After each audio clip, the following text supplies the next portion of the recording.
Elgar live news मध्ये आपलं स्वागत आहे। श्रीमती के.एस. जैन कला व विज्ञान कनिष्ठ महाविद्यालय देवरी येथील विद्यार्थ्यांचे श्रीराम कोरोटे आमदार आमगाव विधानसभा क्षेत्र यांच्या निवासस्थानी क्षेत्रभेट देऊन विविध प्रश्नांचे उत्तर त्यांच्याकडून घेण्यात आलेले आहेत। आमच्या देवरी परिसरातील देवरी तालुक्यातील सामाजिक कार्यकर्ता आदरणीय राजूभाऊ चांदेवाल यांचं स्वागत करण्यासाठी मी आमंत्रित करीत आहे। आदरणीय विशेन सर यांनी त्यांचं पुष्पगुच्छ देऊन स्वागत करावं।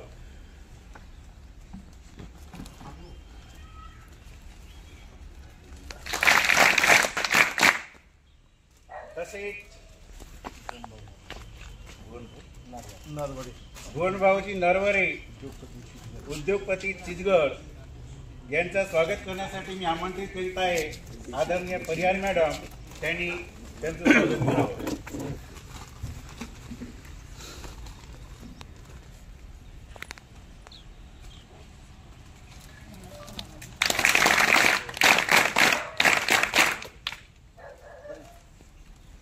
तसेच आदरणीय पटले सर यांना मी विनंती करीत आहो या विद्यमान आमचे स्वागत करावं।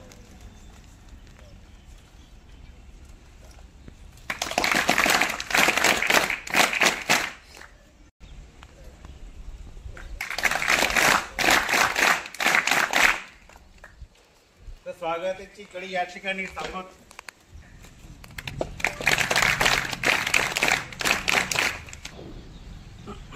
या क्षेत्राचे आदरणीय आमदार आम्ही इथचा विकास करण्यासाठी सदैव मागील 4 वर्षापासून निरंतर कार्यरत आहेत। विद्यार्थ्यांनी आदरणीय आमदार साहेबांना विचारावे अशी मी विनंती करतो। कुणाला विचारायचं आहे? पुस्तकाला कोणाला विचारायचं आहे का? बिंदास विचारा। आपले आमदार साहेब, तुम्ही शून्यातून एवढं मोठं कारभार उभा केला, या कामाचा वाट कुणाचा आहे? वाटा कुणाचा? या कामामध्ये वाटा माझ्या आईचा।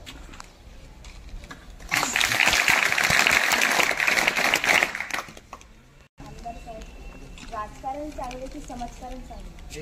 याच्यामध्ये समाजकारण ही चांगलं आहे, पण समाजकारणातून राजकारणाकडे जाणे, कारण की राजकारण केल्याशिवाय आपण कुठल्याही प्रकारच्या डेव्हलपमेंट करू शकत नाही, कुठल्याही प्रकारचा विकास करू शकत नाही। समाजकारण म्हणजे समाजाला आपण मार्गदर्शन करण्याचं काम करतो, पण राजकारणाच्या माध्यमातून आपल्या भागातील जेवढेही काही विषय आहेत, जेवढे काही विकासात्मक कामे आहेत, ते राजकारणाच्या माध्यमातून जो निवडून जातो, लोकप्रतिनिधी बनून जातो, त्याच्या माध्यमातून आपल्या मतदारसंघामध्ये ते कामं केल्या जातात।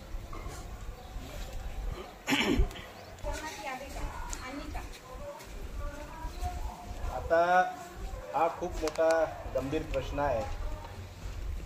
माझा सल्ला आहे की नवीन पिढीनं शक्यतो राजकारणापासून दूर राहण्याचा प्रयत्न आहे, कारण की राजकारण म्हटलं म्हणजे आपला जॉब नाही, राजकारण हा आपला जॉब नाही। आणि आपण राजकारण करतो म्हटलं म्हणजे काही कोणाला ग्रामपंचायतचा सदस्य व्हायचा आहे, ग्रामपंचायतचा सरपंच व्हायचा आहे, पंचायत समिती मेंबर व्हायचा आहे, जिल्हा परिषद मेंबर व्हायचा आहे, पण तुम्हाला ते व्हायचं नाही।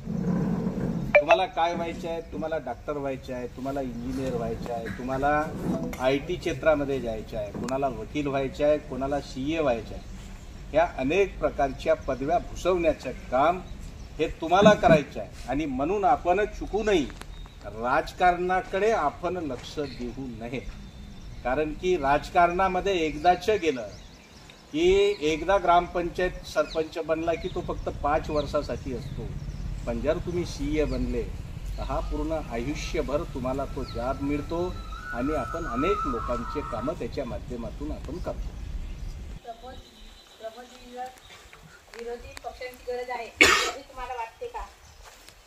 बिना विरोधी जोपर्यंत विरोधी पक्ष राहत नाही तोपर्यंत जो सरकार मनमानी करतो, सरकारच्या हातून अनेक प्रकारचे ज्या चुका होतात, सरकार आपला मनमानी कारभार चालवतो, जर आपल्याकडे विरोधक असला नाही तर त्यांच्यावर अंकुश कसं येईल? पब्लिकमध्ये जे विरोधकाच्या माध्यमातून जे सरकार मनमानी करतो, आता उदाहरण दाखल सांगतो तुम्हाला, म्हणजे आता आपल्या महाराष्ट्रामध्ये कुठल्याही प्रकारचे रोजगार नाही, कुठल्याही प्रकारच्या नोकरी नाही, नोकरीच्या GR नाही. मधामध्ये एक GR निघाला होता कंत्राटी भरतीचा, तर त्याचा आम्ही विरोध केला आणि म्हणून त्यांनी कंत्राटी भरतीचा GR थोडासा बाजूला ठेवला.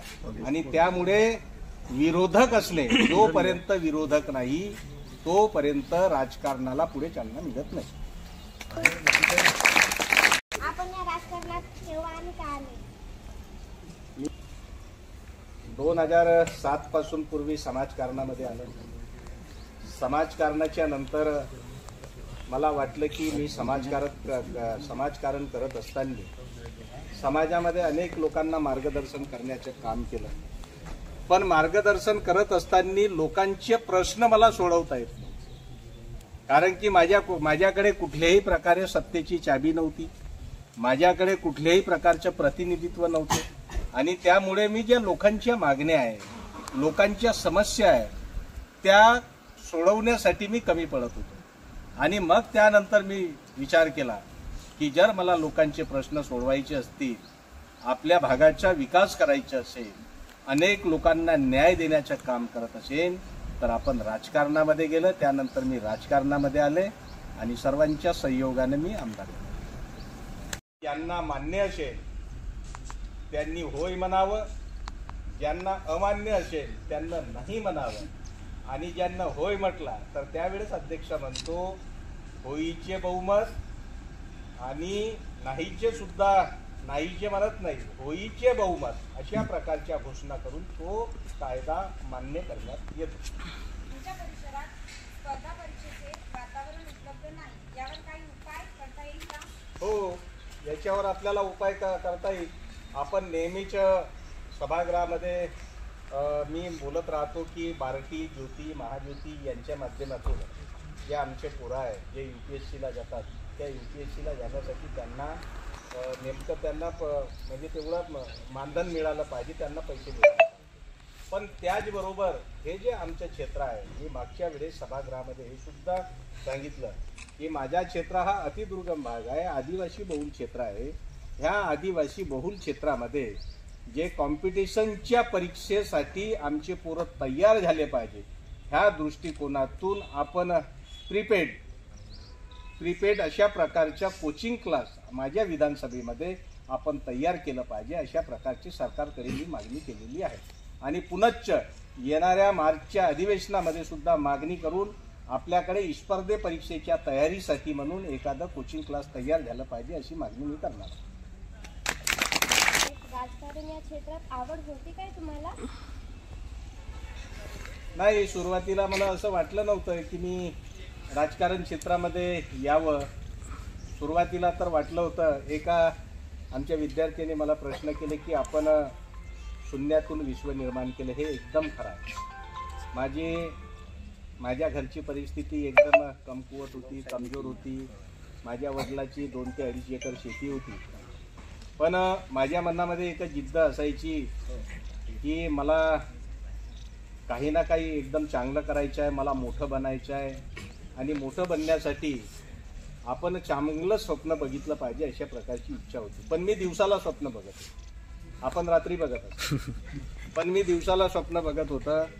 मी माझ्या आईला नेहमीच म्हणायचे, आई मी मोठा झाल्याशिवाय राहणार नाही. आणि त्या दृष्टिकोनातून मी अभ्यास केलं. पूर्वी अभ्यास केल्याच्या नंतर एक छोटीशी फॅक्टरी लावली. फॅक्टरी लावल्याच्या नंतर माझी फॅक्टरी बुडाली.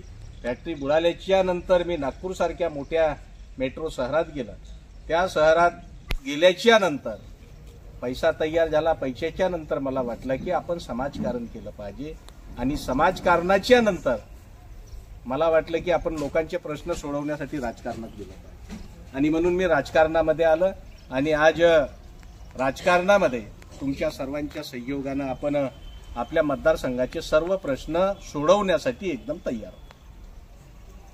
विदर्भात नवीन राज्य निर्माण व्हायला पाहिजे का? विदर्भात विदर्भ पण आपल्याकडे त्या प्रमाणामध्ये आपल्याकडे साधन सामुग्री नाही. आपल्याकडे जंगल आहे, विदर्भामध्ये जंगल आहे, आपल्याकडे माइन्स नाही, आपल्याकडे अनेक प्रकारचे मिनरल्स नाही. पण समजा विदर्भ आपला वेगळा झाला तर विदर्भाला केंद्र सरकारकडून आणि जीएसटीचा पैसा जातो, पेट्रोलच्या माध्यमातून डिझेलच्या माध्यमातून जो केंद्र सरकारकडे पैसा जातो, तो पैसा जर विदर्भाला मिळाला तर नक्कीचपणे आपल्या विदर्भाचा विकास होईल आणि विदर्भ झाला पाहिजे हे सुद्धा माझे म्हणणं. साहेब, आपण जनतेच्या समस्या सोडवता कुटुंबासाठी कशी काय करता? मला एकदम छान असा प्रश्न आहे. आपल्याला समाजकारणाच्या नंतर राजकारण करत असताना आपलं कुटुंब वेशीवर टांगून आपल्याला काम करावं. मी सकाळी मी 9 वाजतापासून तयार होतो, येणाऱ्या लोकांचे समाधान करतो, त्यानंतर 12 वाजतापासून निघतो तर रातच्या 12 ते 1 वाजतापर्यंत पूर्ण बिझी असतो. आणि म्हणून मला त्यावेळेस मला हे दिसत नाही की माझी मुलगी कुठं आहे, कोणाकडे, म्हणजे तिनं जेवलं की नाही जेवलं, किंवा घरच्या परिवारातील व्यक्ती काही जेवण केलं नाही केलं, सर्व लोक झोपून जातात. त्यावेळेस येतो मी, जेवण करतो आणि मी सुद्धा झोपून जातो. म्हणजे परिवाराकडे लक्ष देण्यासाठी वेळ कमी असतो, पण जनतेकडे लक्ष देण्यासाठी मी जास्तीत जास्त वेळ काढण्याचा मी प्रयत्न करतो. तुम्ही आमदार बनल्यानंतर कोणकोणते कार्य केले? अनेक महत्वाचे कामं केले. ज्या ठिकाणी ब्रिजेस नव्हते त्या ठिकाणी ब्रिज केलं. आपल्या मतदारसंघामध्ये मुलींसाठी आणि मुलांसाठी 2-3 ठिकाणी हॉस्टेल नव्हते. एक चिचगडला नव्हता, दुसरं बिजेपारला नव्हता, तिसरा विरशीला नव्हता. त्या 3ही ठिकाणी 9-9 कोटी रुपयाचे हॉस्टेल आणण्याचं काम केलं. त्यानंतर आपल्या ठिकाणी जो आपला रुरल हॉस्पिटल आहे, रुरल हॉस्पिटलची निर्मिती करून त्याला तो सुद्धा आपल्याकडे सुरू झालेला आहे. आपल्याकडे आमगाव तालुक्यामध्ये, देवरी तालुक्यामध्ये, आमगाव तालुक्यामध्ये पांगोली नदीवर मोठा ब्रिज तयार करण्याचे काम केलं. त्याचप्रमाणे आता आपण चिचगड ते ककोडी ते आपला छत्तीसगड राज्यमार्ग इथपर्यंत 17 करोड रुपये ते सुद्धा मंजूर करण्याचं काम केलं. मतदारसंघामध्ये जे अनेक रोड रस्ते आहेत ते पूर्ण करण्याचे काम मी करत आहोत सातत्यानं. नक्कीचपणे दुसरं काम आपण सिंचनावर जास्तीत जास्त मी भर देतो. म्हणजे माझ्या शेतकऱ्यांना पाणी मिळालं पाहिजे. आमच्या शेतकऱ्याला पाणी मिळालं तर त्याला चांगली फसल होईल, त्याला चांगलं उत्पादन मिळेल आणि त्याच्या घरचं जीवनमान उंचावेल. ह्यासाठी म्हणून मी जास्तीत जास्त प्रयत्नशील असतो. तिसरी गोष्ट, माझ्या मतदारसंघामध्ये आम्ही अनेक ठिकाणी बंधारे सुद्धा बनवण्याचं काम केलं, म्हणजे पाणी स्टोरेज करण्यासाठी. चौथी गोष्ट, आपल्याकडे एक पांढरवाणी म्हणून आहे, त्या ठिकाणी लिफ्ट इरिगेशन सुद्धा सुरू केलेलं आहे. चौथी गोष्ट, यानंतर आपल्याकडे अनेक रस्ते खराब होते. देवरी ते चिचगडपर्यंतचा हा रस्ता एकदम खराब होता. याच्यासाठी सुद्धा 20 कोटी रुपये मंजूर करून हा सुद्धा रस्ता एकदम चांगला बनवण्याचं ते सुद्धा काम मी आमदार होता बरोबर केलं. आपल्याकडे आता 2 पुन्हा दवाखाने, एक गोर्रेचा आहे आणि एक पालांदूरचा, तो सुद्धा त्याच्या सुद्धा लोकार्पण करण्याचं काम लवकरात लवकर होणार आहे. आणि म्हणून मतदारसंघामध्ये अनेक लोकांचे प्रश्न घेऊन मी सरकारकडे मांडत असतो, सभागृहामध्ये मांडत असतो. सभागृहाचे ध्यानाकर्षण सुद्धा मी माझ्या मतदारसंघाकडे करण्याचं काम करतो. मनोहर सागर हा चांगला पर्यटक स्थळ बनू शकतो. तुम्ही याच्यात कोणते प्रयत्न केले? याच्यासाठी मी आपला जो मनोहर सागर आहे, शिरपूरला पर्यटनाचा दर्जा मिळाला पाहिजे. त्या ठिकाणी बरीचशी जागा खाली आहे. त्यासाठी माझी सरकार असताना, महाविकास आघाडीची सरकार असताना मी सरकारकडे 10 कोटी रुपयाची मागणी केली होती. म्हणजे तिथं लान लावणे, गट्टू लावणे, अनेक प्रकारच्या तिथं अनेक प्रकारच्या गोष्टी तयार करणे, तिथं बसण्यासाठी खुर्च्या लावणे, नवीन रेस्ट हाऊस त्या ठिकाणी तयार करणे, ह्यासाठी मी सरकारकडे मागणी केली. पण ज्या वेळेस आमची सरकार होती तर माझी मागणी मंजूर होण्यामध्येच होती. पण काय झालं की जशी सरकार आमची गेली, कोरोनाच्या नंतर सरकार आमची गेली, त्यानंतर त्यांनी माझा प्रस्ताव फेटाळून लावला आणि त्यामुळे ते थांबलेलं आहे. पण येणाऱ्या काळामध्ये 2024च्या नंतर आपण मनोहर सागर इथं शिरपूर डॅमला चांगली जास्तीत जास्त निधी आणून तिथला कायाकल्प करण्याचं आणि पर्यटन क्षेत्र घोषित करण्यासाठी आणि तिथं बोटिंग सेंटर आणण्यासाठी पूर्ण मी प्रयत्न करणार आहे. कमलाने सोडविलेल्या अनेक समस्यापैकी एक समस्या सांगा. झालं ते. या परिसरात मोठ्या प्रमाणे धान्य पिकांचे उत्पादन होते. धान्याचे मूल्य कमी आहे असे वाटत नाही का तुम्हाला? बिलकुल वाटते, 100%. कारण की मागच्या वेळेस 2014ला केंद्र सरकारनं एक घोषणा केली होती की शेतकऱ्याचे जे लागत मूल्य म्हणजे शेतकऱ्याला 2000 रुपये लागत असेल एका एकराच्या मागे उत्पादन खर्च, तर त्याचा आम्ही डबल देऊ म्हणजे किती 4000. पण ते सरकार खोटं बोलली आणि शेतकऱ्याची दिशाभूल करण्याचं काम सरकारनं केली. आम्हाला नक्कीचपणे वाटतो ज्याप्रमाणे मी सरकारमध्ये येताबरोबर मी आमदार नसताना आम्ही घोषणा केली होती की मी आमदार बनताबरोबर ह्या क्षेत्रामध्ये आमच्या मतदारसंघामध्ये आणि पूर्ण महाराष्ट्रामध्ये जे धान उत्पादक जिल्हे आहेत त्या ठिकाणी शेतकऱ्याला 700 रुपये बोनस देऊ. तर आमची सरकार येताबरोबर आम्ही शेतकऱ्यांना 700 रुपये बोनस दिलं, 1800 रुपये शेतकऱ्याला भाव दिलं होतं. पण आता ह्या सरकारनं शेतकऱ्यांची दिशाभूल करून शेतकऱ्यांसोबत अन्याय करण्याचं काम ह्या सरकारच्या माध्यमातून होतं. शेतकऱ्याची नाही, हे सरकार फक्त मोठ्या व्यापाऱ्याची आहे. मोठे व्यापारी म्हणजे आता तुम्हालाही समजत असेल, तुम्ही यूट्यूबच्या माध्यमातून वाचता अदानी आणि अंबानी, ह्या दोनच व्यापाऱ्यांची ही महाराष्ट्राची आणि केंद्राची सरकार आहे. आदरणीय आमदार साहेब, जनतेत लोकप्रियता वाढवण्यासाठी आपण काय केले?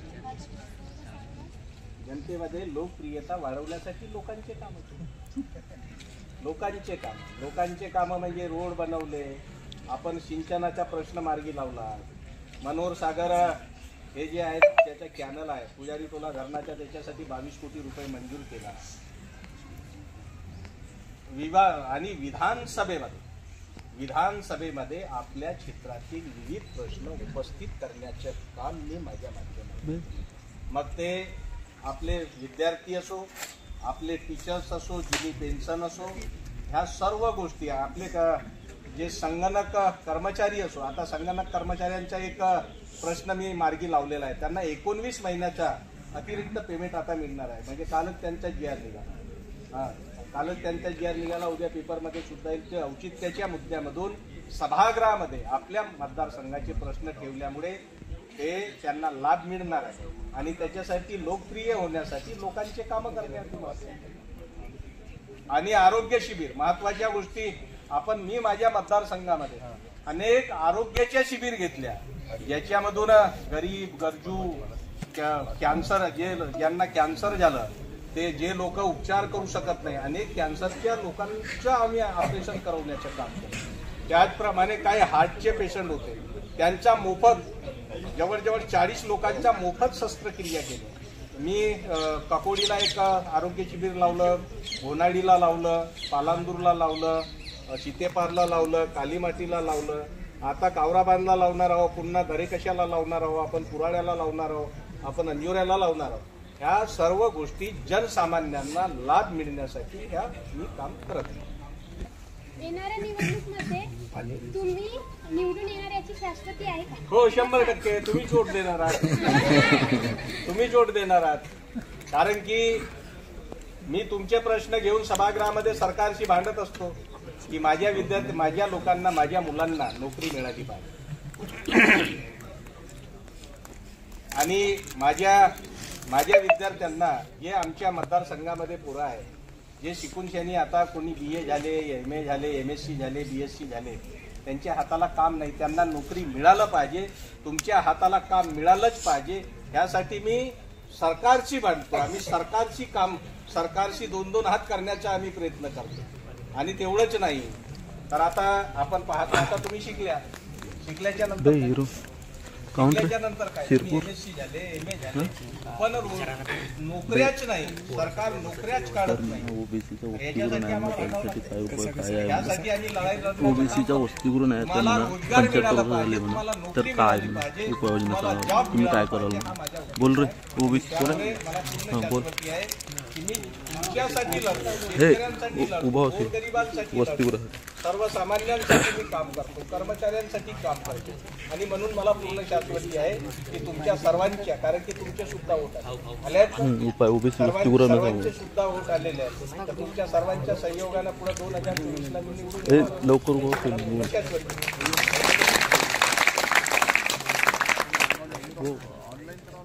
अरे तुम्ही जनतेला जबाबदार आहात की जनता तुम्हाला जबाबदार आहे? प्रश्न काय आहे? म्हणजे जे कार्य आहे धावून जाण्याचे काम, जनतेला मार्गदर्शन करण्याचे काम आणि जनतेसाठी, जनतेच्या प्रश्नासाठी सभागृहामध्ये भांडण्याचे काम आणि जनतेला अनेक योजनांचा लाभ देण्याचे काम हे माझे काम. त्याचा काय उपाय आहे? यस, ओबीसी साठी महत्वाचा मुद्दा हा सुद्धा मुद्दा एकदम जिनाईन मुद्दा आहे. ज्याप्रमाणे आदिवासीसाठी आणि एससी समाजासाठी म्हणजे सामाजिक न्याय विभागाकडून एससी दलित समाजासाठी, बुद्ध समाजासाठी जे हॉस्टेल असतात, आदिवासी विभागाकडून आदिवासी मुलांसाठी हॉस्टेल असतात, पण माझ्या ओबीसीसाठी कुठल्याही प्रकारचे हॉस्टेल नाही. आणि म्हणून माझी सुद्धा मागणी आहे की प्रत्येक तालुका स्तरावर ओबीसीच्या मुलांसाठी, जे शिक्षण घेणारे मुलं आहे त्यांच्यासाठी हॉस्टेल झालं पाहिजे अशी माझी मागणी आहे. आणि मागच्या वेळेस सभागृहामध्ये सुद्धा ही मागणी मी केली होती. मुलांना काहीच नाही सर, म्हणजे हा भेदभाव म्हणजे कसा दूर करता येईल? आता गरज भासू लागली मुलांसाठी. नाही म्हणजे तशी नाही, म्हणजे मुलांना म्हणजे सौतेलाचा व्यवहार म्हणजे एवढे टाकाऊ आहेत का मुलं? हे केलंच नाही पाहिजे. हे सरकारचं धोरण आहे. हे सरकारनं हे चुकीचं धोरण केलेलं आहे. आमच्या मुलींना तर मिळालंच पाहिजे, तुम्हाला मिळालंच पाहिजे, पण त्याचबरोबर आमच्या मुलांना सुद्धा त्या सर्व फॅसिलिटी मिळालं पाहिजे. आणि हा मुद्दा मी उपस्थित करणार आहोत विधान भवनात मार्च महिन्यामध्ये. हा तुमचा मुद्दा उपस्थित करणार. 512 विद्यार्थिनींना म्हणजे येण्या जाण्याचं त्यांना मोफत राहते, सगळं बसची सुविधा वगैरे. पोरांना काही आता मुलांना पण व्हायला पाहिजे, कारण आमचे विद्यार्थी बिचारे सायकलने, टू व्हीलरने येतात, टेबल सीट, चौबल सीट येतात, तर त्यांना सुद्धा या सोयी व्हायला पाहिजे. पुढच्या आठवड्यामध्ये मी मुंबईला जाणार आहे. मुख्यमंत्र्याला पहिला पत्र हा मी माझ्या मुलांसाठी देणार आहोत. त्यांना बसची व्यवस्था झालीच पाहिजे अशा प्रकारचं. अजून एक प्रश्न आहे की आमचे बहुतांश विद्यार्थी बाहेरगावचे असल्यामुळे ते बसने येतात, तर लोहाराच्या रूटवर जे विद्यार्थी आहेत त्यांना ती लाल बस जी आहे, लाल परी, ती त्यांना घेतच नाही, कारण ती पैसेवाल्या प्रवाशांना घेते, त्यांच्याकडे पास राहते. तर यांना बिचाऱ्यांना 9 वाजेपासून आमचे विद्यार्थी उभे राहतात, तर 2-2 पिरियड नंतर ते येतात. त्यांचे महत्वाचे पिरियड तिथे वगळले जातात, मग त्यांचा अभ्यास होत नाही. तर मला त्यांची कीव येते, अभ्यासासाठी एवढा त्यांना त्रास कशाला? तर बस कंडक्टरने त्यांना घ्यायला पाहिजे. आम्ही पुष्कळदा हा प्रश्न आम्ही पाठपुरावा खूप केला, पण याच्याबद्दल कोणीच काही केलं नाही. हा खूप जुना प्रश्न आहे सर. आता ते काय आहे की जे महामंडळ आहे मानव विकाससाठी या मुलांसाठी जे बस सेपरेट त्यांनी सोडायला पाहिजे. ती मुलींनाच घेते सर, फक्त मुलींनाच घेते. आणि हा 25 तारखेला डीपीडीसी आहे. मी जिल्ह्यामध्ये डीपीडीसी मध्ये हा मुद्दा सोडणार आहोत की जेव्हा मुलीला मानव विकासच्या बसमध्ये आणण्यात येतो, पण दुसरी मुलांसाठी सुद्धा मानव विकासची बस सुरू केली पाहिजे. सर माझा पण एक पर्सनल प्रश्न आहे की राजकारणात महिलांचं स्थान सध्या तरी नगण्य आहे. 33% आरक्षण देऊन सुद्धा समोर सुद्धा खुर्चीवर सगळे पुरुषच बसलेले आहे, आणि राजकारणात सुद्धा महिलांची ही स्थिती आहे. जी महिला पण सरपंच असली की तिचं अर्ध राजकारण तिचा पतीच सांभाळतो. तर हे चित्र केव्हा सुधारेल? राजकारणात महिलांना बरोबरीची भूमिका केव्हा मिळेल? आता तुम्हाला सांगतो 50% आरक्षण आता आपण महिलांना दिलेलं आहे. राजकारणामध्ये 50 खालच्या स्तरावर 50% आरक्षण महिलांना दिलेलं आहे. मग ते ग्रामपंचायत असो, जिल्हा परिषद असो. आपल्याकडे जिल्हा परिषद मध्ये आपल्या मतदारसंघामध्ये म्हणजे 9, 1, 10, 11 तर 14 पैकी 11 बायाच्या लेडीजच आहेत. 14 लेडीजच आहेत. या 14 पैकी 11 लेडीज आहेत. म्हणजे याच्या आणि पुरुष किती? 3 फक्त. म्हणजे याच्यामध्ये नाही सर, आहेत लेडीज, पण त्यांना पंचायत समितीला सुद्धा सारासार विचार केला तर त्या फक्त पदावर आहे, पण बाहेरून त्या कठपुतली सारख्या बघतात, असं माझं वैयक्तिक हो. पण त्यांचं असं आहे की आताच एखादा सरपंच आहे गावची, आरक्षणामुळे एखाद्या बाईला सरपंच आपण बनवून देतो, म्हणजे गावामध्ये उमेदवार नाही मिळाला तिला उमेदवारी देतो, पण तिला वोट मिळते तिच्या घरवाल्यांना, आणि त्यावेळेस काय होतं, तिला काम करता येत नाही, आणि म्हणून तिचं काम कोणाला करावं लागतो, तिच्या नवऱ्याला करावं लागतो. बस हात त्याच्यातला आहे, नाही तर दुसरं काही नाही. सक्षम झाली पाहिजे ना बाई. हो, ती सक्षम झाली पाहिजे, ते तिच्यावर अवलंबून. सर, जेवढं तुम्ही स्त्रीला एवढं देऊन सुद्धा ती सक्षम होत नाही, त्याच्या शिक्षणाचा कुठेतरी दोष आहे असं मला वाटतं. त्याच्यासाठी मग गव्हर्नमेंटनी काय करायचं? गव्हर्नमेंटनं तर प्रत्येक स्तरावर त्यांच्यासाठी प्रशिक्षण लावण्यात येतो, त्यांना अनेक पुण्याला पाठवण्यात येतो, मुंबईला पाठवण्यात येतो. एवढेही लोकप्रतिनिधी आहेत, चाहे ते ग्रामपंचायतचे सदस्य असो, सरपंच असो, पंचायत समिती, जिल्हा परिषदचे असो, सर्वांना प्रशिक्षणासाठी पाठवण्यात येतो की तुम्ही सक्षम व्हा, तुम्ही पुढे या आणि पुढे येऊन काम करा, अशा प्रकारचे सर्वांना ट्रेनिंग सुद्धा देतो. सर, यामध्ये आणखी मला एक प्रश्न आठवतो की राजकारणामध्ये जे पुरुष वर्ग राहतात त्यांच्या इथल्या महिलाच राजकारणामध्ये पुढे येतात, इतर महिला येत नाही. आता आम्ही त्या दिवशी मिशन सरांसोबत पोलीस स्टेशनला गेलो होतो, एक बोर्ड लागलेला आहे, त्या बोर्डावर आम्ही दोघांनी चर्चा केली. या ठिकाणी नावं आहेत, दक्षता समिती, शांतता समिती. पुरुष वर्ग, मग त्याची पत्नी, पुरुष, त्याची पत्नी, पती पत्नी दोघांचं नाव दिसत आहे, आणि दोन्ही महिला समाजामध्ये नाही आहेत का? दुःखेश्वरी मंदिरात तेच आहे, दुःखेश्वरी मंदिरामध्ये सुद्धा तेच आहे. मी असं मला एवढं वाईट वाटलं पाहिल्यानंतर. दुःखेश्वरी मंदिरामध्ये सुद्धा राजकारणाचा प्रकार आहे, पण तुम्हाला मी सांगतो, मी हमी देतो, माझ्या परिवारातून कोणीही महिला राजकारणात येणार नाही याची मी तुम्हाला गॅरंटी देतो. कारण की जेव्हा मी राजकारण करत आहो तर माझ्या घरची कोणीही महिला, माझी मुलगी असो, पत्नी असो, हे कोणीही राजकारणात येणार नाही. महिला राजकारणात सुरक्षित आहेत का? महिलांनी राजकारणात यावं का?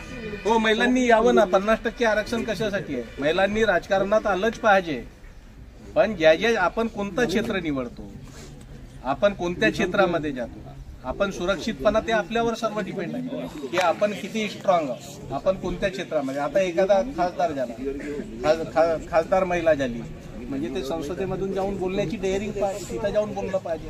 आमदार झालं, आता आमदार आमच्यासोबत अनेक सहयोग आमदार आहेत, महिला आमदार आहेत, त्या सभागृहामध्ये बोलतात. तशाच प्रकारे महिलांनी राजकारणात यावं आणि आपली प्रतिमा तयार करावी. आपला स्टेटस एक राजकारणी स्टेटस तयार करा. राजकारणामध्ये आल्यानं काही खोटं नाही, पण आलं पाहिजे, कारण की राजकारणाशिवाय आपण कुठलंही काही करू शकत नाही. सर, अजून एक प्रश्न आहे, जसं आपल्या इथे SC बहुल आहे, ST बहुल आहे, तर त्यांच्यासाठी गव्हर्नमेंट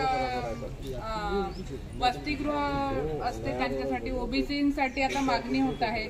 पण ओपन वाले जे विद्यार्थी आहेत ते सुद्धा अतिशय गरीब आहेत की नाही, तर मग त्यांना पण शिकायसाठी 10% देण्यात आले नाही. आरक्षण नको सर, जसं तुम्ही SC ST सगळ्या विद्यार्थ्यांना हॉस्टेल देतात, तसे आमचे काही ओपनचे विद्यार्थी आहेत, ते दुरून शिकायला येतात, त्यांचे पण आई बाप खूप गरीब आहेत, तर त्यांच्यासाठी पण सरकारने, मला असं वाटते की त्यांच्यासाठी सुद्धा वसतिगृह वगैरे करायला पाहिजे. सरकारकडे आम्ही त्यांना सुद्धा जसं EBC मध्ये येतात ते, पण तरी पण त्यांना तेवढा फायदा मिळत नाही. तर ते ओपनचे आहे, त्यांना OBC मध्ये सामावून घेतलं पाहिजे असं आमचं म्हणणं आहे ना. म्हणजे OBCच्या हॉस्टेलमध्ये त्यांना तिथे ऍडमिशन मिळालं पाहिजे. जसं आतापर्यंत काय होत होतं की समाज कल्याणमध्ये काही OBCच्या मुलांना सुद्धा हॉस्टेलमध्ये ऍडमिशन मिळायचं. अशा प्रकारच्या OBCचे हॉस्टेल लवकर तयार करा आणि त्याच्यामध्ये जे जनरल आहेत, सामान्य आहेत, त्यांना सुद्धा तिथं ऍडमिशन. जे गरीब आहेत खरोखर त्यांना लाभ मिळालाच पाहिजे ना, त्यांना मिळालंच पाहिजे, कोणी असो ते मिळालंच. याच्या कारण काय? शासन निर्णय आहे, शासनाच्या ओपन कास्टकडे लक्षच नाही. सरकारनं ओपन कास्टकडे लक्ष दिलं पाहिजे. जेव्हा काँग्रेसची सरकार होती, मग OBC, SC ST SC open ह्या सर्वांना, याप्रमाणे बाबासाहेब आंबेडकरांनी संविधानामध्ये सर्वच जाती धर्मांना, सर्वच समाजातील लोकांना त्यांना न्याय देण्याचं काम केलं, त्यांच्याविषयी संविधानामध्ये सर्व नमूद केलं.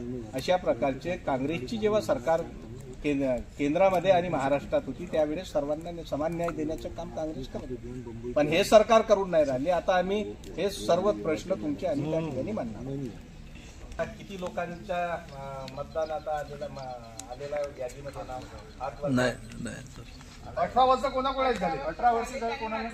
18 वर्ष ज्याचे झाले 18 वर्षाच्या कोणाचेच नाही आलं. 18 व्हायला सर